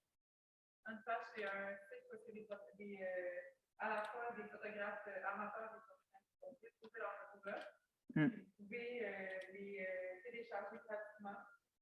Puis, vous pouvez, dans le meilleur des mondes, vous devriez le citer. Mais si vous n'avez pas la possibilité, ce n'est pas grave. Donc, vous pouvez les altérer, ces photos-là. Il n'y a pas de licence pour ça. Donc, par exemple, c'est des photos de très grande qualité, de manière générale. Donc, c'est des photos assez lourdes. Donc, pour ceux qui sont en ligne, il y a Claude qui parlait de ce site-là, Unsplash, qui permet de télécharger différentes photos qui sont prises par des gens qui donnent la possibilité de pouvoir les télécharger. Idéalement, il faut les citer, mais si c'est par exemple pour une présentation qu'on n'a pas la possibilité de les citer, ce n'est pas bien grave. Et c'est les images qu'on peut modifier nous par la suite. Donc, on va dire... Ah, je ne sais pas si on va avoir de belles images. Ah oui, c'est vrai. Il faut souligner que le site est en anglais, donc c'est plus facile de chercher en anglais et trouver plus de résultats. La première section, c'est iStock. Ceux-là sont payants. La... Donc, il faut aller plus bas pour les photos Unsplash. Donc, ceux-là, ça peut être... OK. Donc... Non, ça c'est iStock. Je ne sais pas trop, c'est assez nouveau maintenant que iStock. Ouais. Oh. C'est là? Oui, donc là, on est capable de la télécharger, par exemple. Par contre, ce qu'on vous montre là, c'est pour importer dans Inkscape. Ça ne vaut pas tellement la peine parce que les images sont de très bonne qualité. Donc, même si c'est des images matricielles, on peut zoomer assez fortement sans nuire à la qualité d'image. Donc, je ne vois pas beaucoup d'intérêt de vectoriser une image, une photo qui est de différente qualité. Effectivement. Ce que Claude disait dans la salle, c'est que ce n'est pas la peine de vectoriser une image qui est déjà de très grande qualité. Parce que le principe de base d'une image matricielle, c'est que tu as des pixels. Donc, plus les pixels sont gros, plus l'image va être floue et de mauvaise qualité. Mais on a de plus en plus d'images, surtout avec des appareils photo de très bonne qualité, là, qui font de très petits pixels, et du coup, on va avoir des images de très grande qualité. Donc, il n'y a pas nécessairement d'intérêt à essayer de vectoriser ces images-là. Surtout pour des images très complexes comme celle-ci. Oui, donc surtout pour des images comme celles qu'on peut trouver sur ce site-là, celles qu'on vient de télécharger. Bon, on va essayer de la vectoriser pour répondre à la question de tantôt.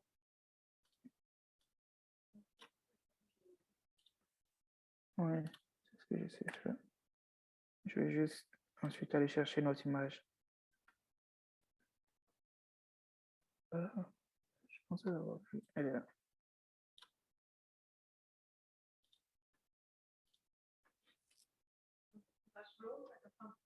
Oui. Parce que là, on a une question.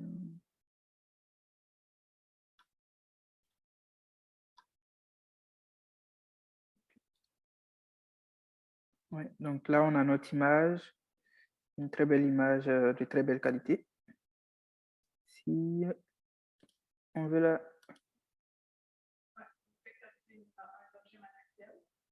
Donc là, on va dans vectoriser un objet matriciel. Donc là, il y a plusieurs options.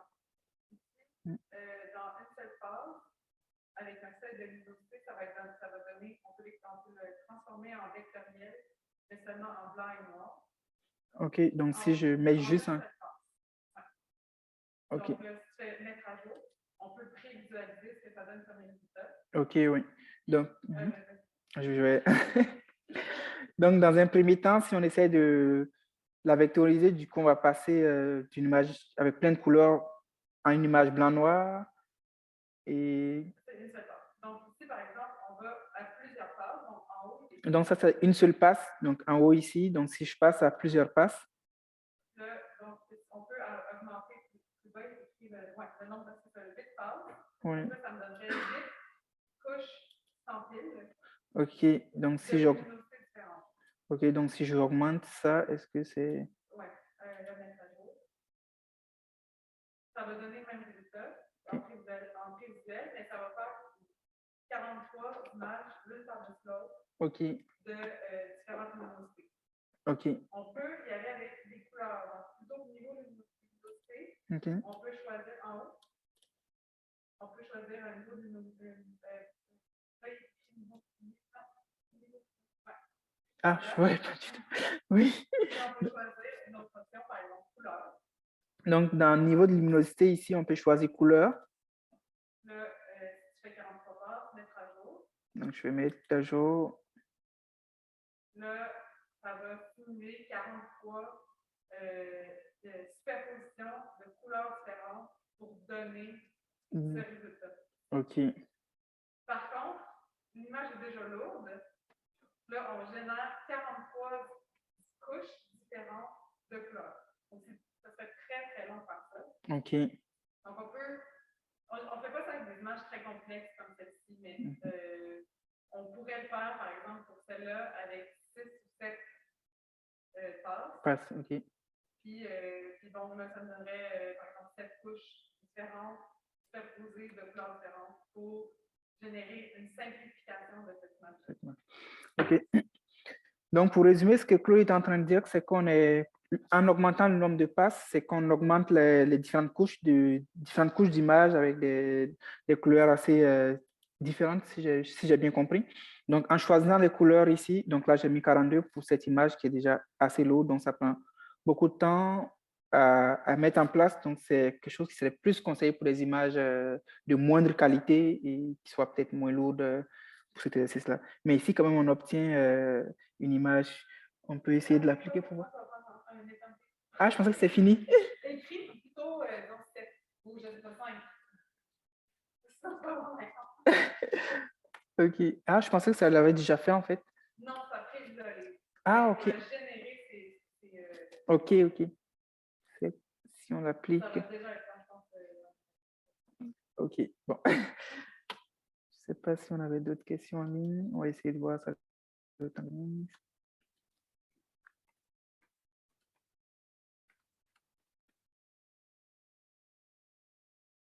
Il y avait des gens, c'est quoi vos attentes par rapport à la formation? Vous connaissez déjà Escape?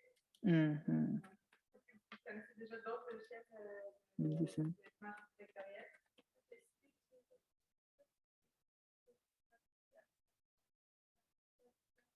Ah, ok.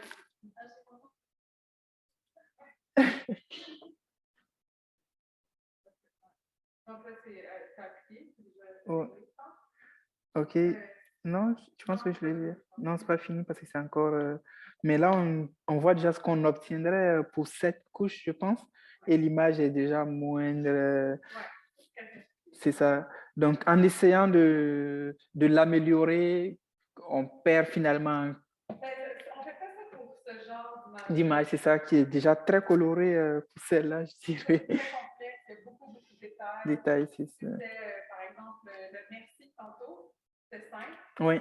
Parce qu'il y avait deux tons de couleurs, blanc et noir. Oui, c'est justement ça. Parce que je disais au début, vu que les images vectorielles, c'est plus des équations mathématiques derrière, donc des choses qu'on peut voir facilement avec des pixels, il va falloir que le logiciel soit capable d'écrire tout ça par des formules mathématiques plus complexes. Là. Donc, c'est normal que ça prenne autant de temps. Et plus on a de détails, donc plus on a des choses à dessiner, là, par des segments, bien sûr. Oui. Donc, s'il y a d'autres questions, mais en tout cas, j'espère avoir répondu à la question je sais plus, de Rodrigue, oui, c'était Rodrigue. S'il y a d'autres questions, il ne faut pas hésiter. Si vous avez des attentes, comme Claude le disait, pour la formation, qu'on n'a pas répondu à vos questions, vous avez la possibilité de les poser. Ou s'il y a des... Oui. OK. OK.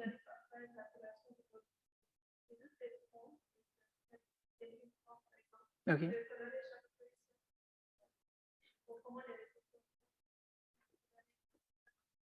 OK. Tu as regardé? OK.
Non, je pense que c'est... Non, toujours pas. Bah, c'est très long, je peux le comprendre. Là, il y a vraiment beaucoup de détails sur cette image-là. Mais du coup, je laisse la possibilité de poser d'autres questions. Ça a répondu à la question et tout. Donc,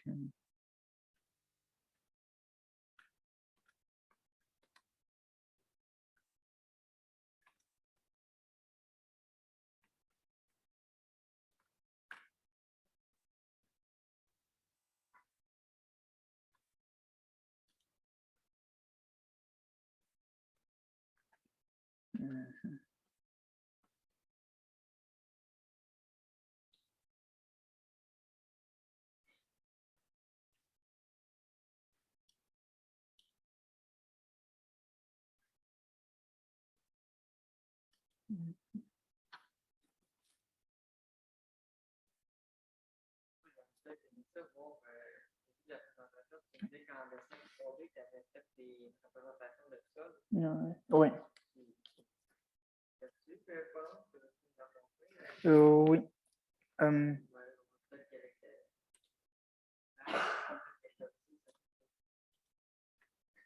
Donc, la demande de Raphaël dans la salle, c'est que je parlais d'une image que j'avais faite, une image de sol avec Inkscape. Je vais essayer de la montrer.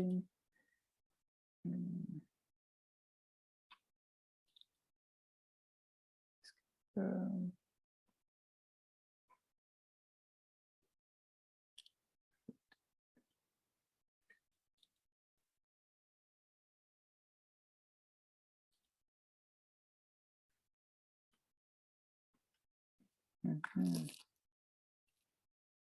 non.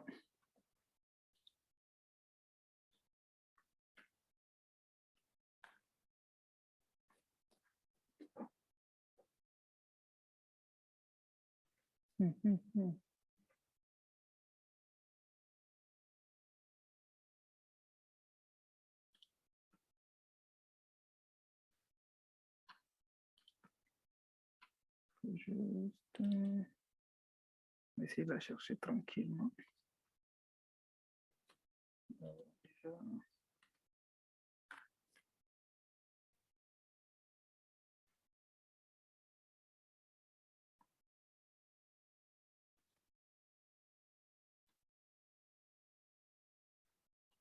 Non, voilà.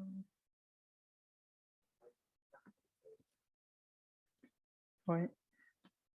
J'étais j'aurais bien aimé la retrouver parce que j'étais quand même fier du résultat, même si, même si j'ai eu du mal quand même à la faire. Et il y a des dessins d'arbres que l'autre avait fait, comment il s'appelle? Joël avait fait. Là, c'est vraiment une très belle image de conifères. Je sais, je pense, je sais plus où je les ai, ces images-là, mais ça montre un peu ce qu'on est capable de faire avec Inkscape. Là, c'était dans le cours de fondement. Oui, mais j'ai pas le cours de fondement, mais je pense que je les avais mis quelque part. J'ai le dossier cours? Non, c'est pas fondement, c'est anatomie. Ah, ah c'est bizarre, pourquoi je les ai? Ouais. Dessin, ah, je sais peut-être plus haut si on parlait de dessin. Ok.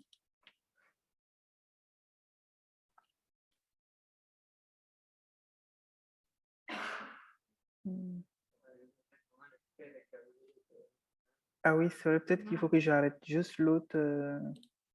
Ouais, parce que- ouais, finalement, on va essayer de fermer. Enfin, en espérant qu'il. Ah oui, peut-être que l'ordinateur serait tout simplement. Non, c'est pas lui. Non. Je pense que j'avais aussi créé un dossier avec moi sur mon ordinateur que je devais stocker. Je pense que je devais appeler arbre ou quelque chose du genre.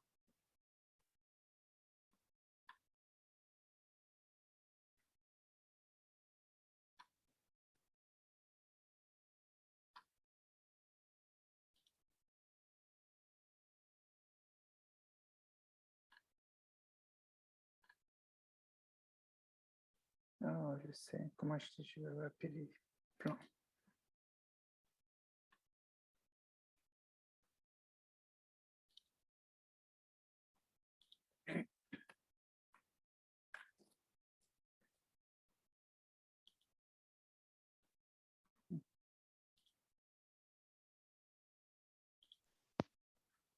André? J'ai vu un fichier. André?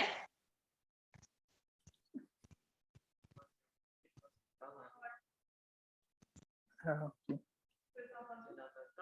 Oui. Ah oui, je pense que c'est pas qu'on l'entend. Oui. Rosalie, je pense qu'on t'entend dans la salle. Je sais pas si c'est une question que tu posais, j'ai pas vraiment entendu ce que tu as dit. Ah, non, tu m'entends? Oui. OK. C'est juste que j'ai vu passer un fichier qui s'appelait Photos des arbres. C'était pas quelque chose comme ça que tu cherchais? Ah, non, c'était plutôt un dessin que j'avais fait. Donc, Ah, je vais d'accord. minimaliste. Désolée. Mais merci. On voit qu'ils n'ont pas été placés à la main. Hein. C'est pas vrai. Qu'est-ce que tu as dit? C'était avec un range que je sais pas c'est comment en français, mais oui, c'est pas vrai. Hmm. Non, bah, du coup, je-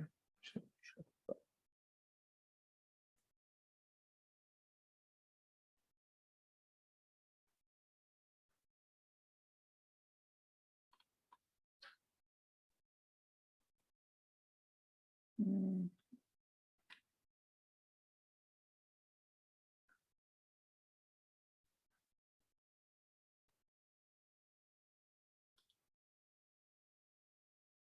Hmm.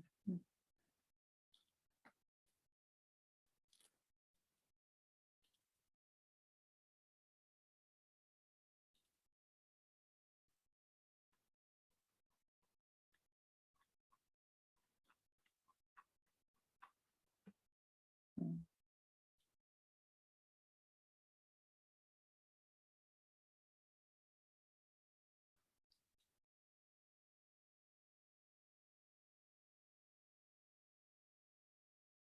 Hmm. Ah, c'était pas ici.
Oui. Oui, en gros, la formation est finie. C'est juste si vous avez des questions, que ce soit en ligne ou dans la salle. Pour ceux qui veulent partir, vous pouvez partir. Mais s'il y a quelqu'un qui a une question ou qui veut qu'on regarde un schéma ensemble, il n'y a pas de souci. Merci pour votre participation. Ça fait plaisir.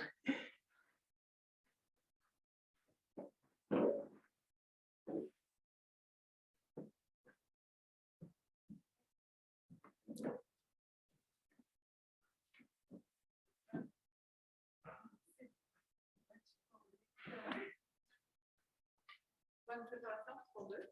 Merci.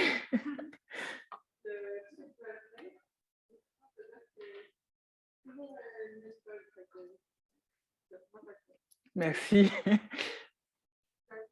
Salut Claude, à demain. Merci, merci d'être venu. Bye.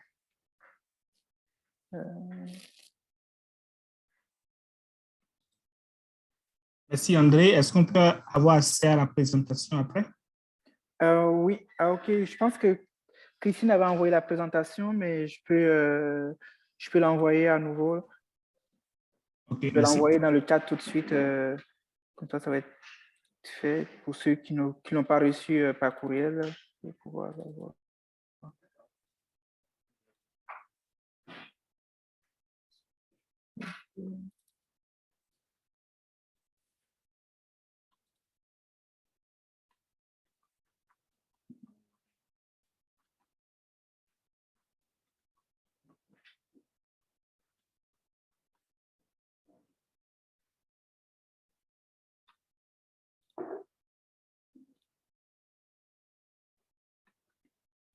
C'est fait.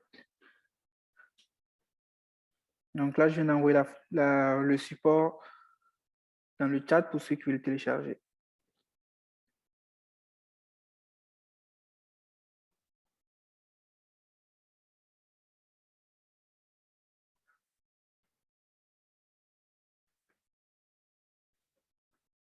Merci. Merci.